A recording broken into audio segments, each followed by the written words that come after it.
What's good, family? It's Wednesday. Happy hump day. IOBA, my name is TC. So I'm looking at some shit today, right? And they're talking about coming after people who took out P.P.P. loans. Alright? P.P.P. loans. And so, I mean, it got a nigga to thinking. It reminded me of my experience with P.P.P. loans. So I'm at work back in, it had to be 2019. Yeah, 2019, 2020. And COVID hit. Everything shut down, money flowing, motherfuckers is getting stimulus checks and this and that. And the P.P.P. loans are out there. So I got this co-worker, friend of, well, I don't know if she's my friend, but she, my co-worker. We'll just leave it at that.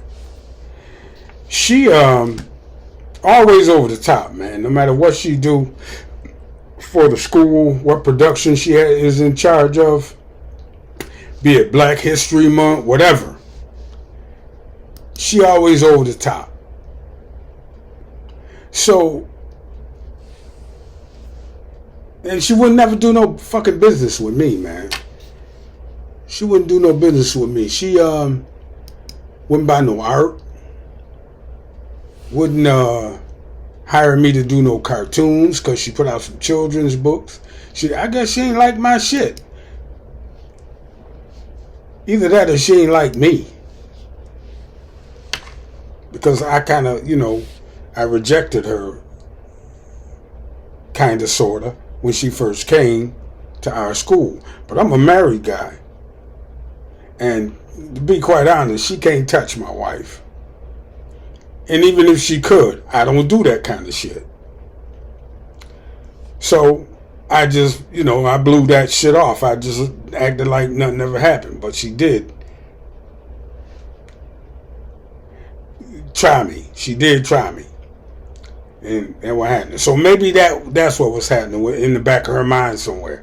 Or maybe it was because she didn't want to do no business with me because it was a Teacher of the Year thing. One year, somebody nominated her for Teacher of the Year, and they nominated the teacher I was working with. Now, the teacher I was working with would not have gotten Teacher of the Year had I not been in her classroom. Because it was chaos before I went in that bitch. And when I came out, when I worked with her a whole year, it was goddamn running like a well-oiled machine up in that motherfucker. And we had 10 big young men with, developmental disabilities. All on the spectrum. Some of them was even, could get violent if they got frustrated. We had a whole group, and it was just me and my teacher. And we brought order, and listen, Teacher of the Year was the least they could do with that for us. So I voted for my teacher. So my co-worker, I call her Miss S from now on. Miss S, the P.P.P. loan lady, Miss S, she got mad the motherfucker. Wouldn't talk to nobody. She went all the way to the rest of the fucking year and wouldn't talk to nobody black in the school because she felt like it was enough black representation in the school that she should have got Teacher of the Year because we should have voted for her, blah, blah, blah, blah, blah. But like I said earlier, she would never do any business with me. And she might have been mad because I don't cheat on my wife or whatever. So, she didn't win. So she was mad at the motherfucker about that. So, I left her alone. I ain't saying shit to her. But then the COVID came around and she called me to her classroom. And she asked me if I would do some cartoons for her. I gave her my price. I told her, she told me what she wanted. I gave her my price. I guess I was too expensive. And that is when, as I think back on it, that is when she said, do you want a PPP loan? I was like, no, I don't want a PPP loan. She said, no, really, I can get you a PPP loan just like that. I said, I don't need a PPP loan. She said, it won't cost you anything except my finder's fee. I said, oh, you get a finder's fee? She said, yeah. Now, I don't know how much she think I know about PPP loans or how much I knew about PPP loans, but I know enough about bank loans in general to know that ain't no such thing as a fucking finder's fee, and I wouldn't give her one to begin with, and I know how to apply for it and get my own PPP loan if I want one, and I don't want a fucking PPP loan. I wasn't walking into that shit. Motherfuckers just thought that they wouldn't have had to pay that thing back. Because somewhere they heard if you met certain criteria, you may not have to pay back the loan. All people heard was you don't have to pay it back.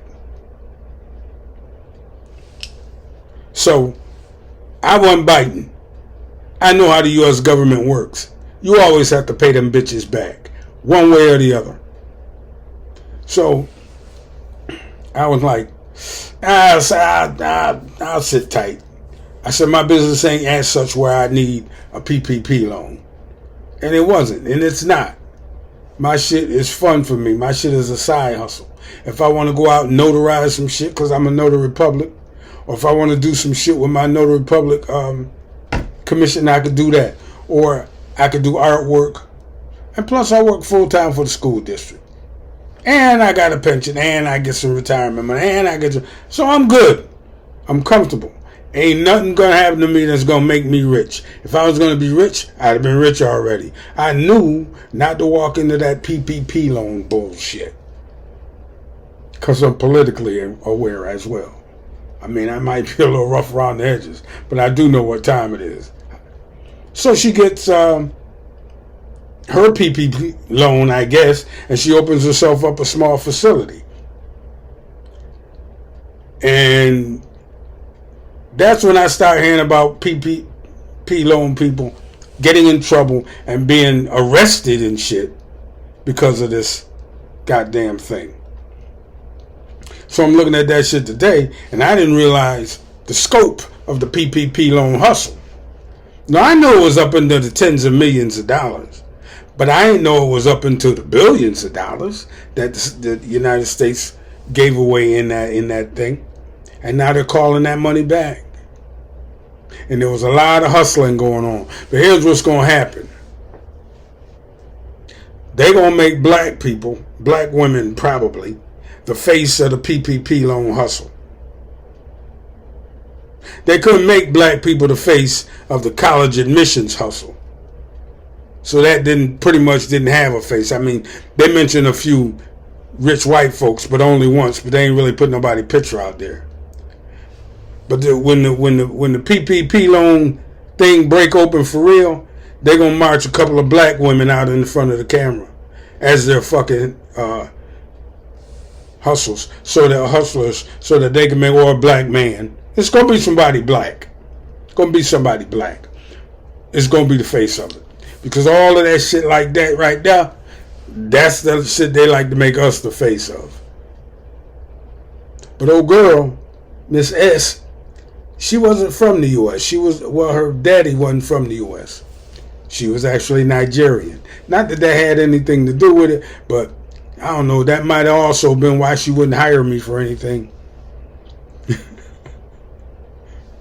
She hired white artists. I don't know. I seen they shit. It wasn't no better than what I could have done, but I digress. But the PPP loan shit, she got caught up in that. I hope she made out all right. I ain't heard a lot from her. I haven't seen any new posts from her or from her about her business, on Facebook or anything like that. And I know she's not with the school district anymore. So I hope she made out all right. But they're coming for that goddamn money. And I wasn't going to walk into that trap. You dig me? When something seemed too good to be true, it probably is. Because the real thieves in the PPP loan hustle was the white folks. They were stealing tens of millions of dollars to helping people get those loans and charging them finder's fees and shit like that. They caught this white couple down in Puerto Rico. Nigga on the goddamn balcony, just chilling. Stole tens of millions of dollars and moved the fuck to Puerto Rico. I wouldn't have moved to Puerto Rico because they're coming to get you in Puerto Rico. You got to go somewhere with no extradition treaty. But I don't say nothing about them having to pay any of that money back. A lot of people got caught. Some of them did. What was they giving them? A year, 18 months. I'm thinking maybe they probably made them pay the money back. Probably set them up with a payment plan. Pay the money back. And shit like that they did to them. But the real criminals, the people that's stealing all the money, the real thieves, well, they're in the upper echelon of government, aren't they? I mean, side note here. Yeah, I already told y'all what my side hustle is. But side note here. We about to be, quote unquote, led by the biggest group of criminals and knuckleheads I ever seen in my since I've been following politics. Do you see some of the people Donald Trump trying to put in his cabinet? Do you see? We already know Donald Trump is a criminal. And he filling his cabinets with knuckleheads and goddamn cartoon characters and shit.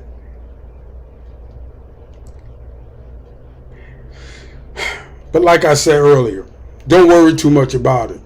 Because if you know anything about how these things work, it's usually the number 2 guy and the people below him or her that really run the place. Alright, so whatever asshole he put in, they call themselves, Secretary of Defense or Secretary of State or whatever. Like I said, that nigga's a placeholder. He go through cabinet positions and Donald Trump go through help like shit through a tin horn. He really does. Oh my gosh, I ain't said that in a long time, but that's how fast Donald Trump's cabinet gonna rotate. It's a bunch of them can't even do it now. Removing their name from consideration for this and dropping out of the goddamn contention for that. These are not serious people. They're just not. The next 4 years gonna be a motherfucker. That's all I can say. Anyway, thanks for coming by and listening to me talk my shit. Stay away from the PPP loan people. They don't mean you no good. Hit the subscribe button on your way out. And catch you on the next one. TC, and I'm out. Peace.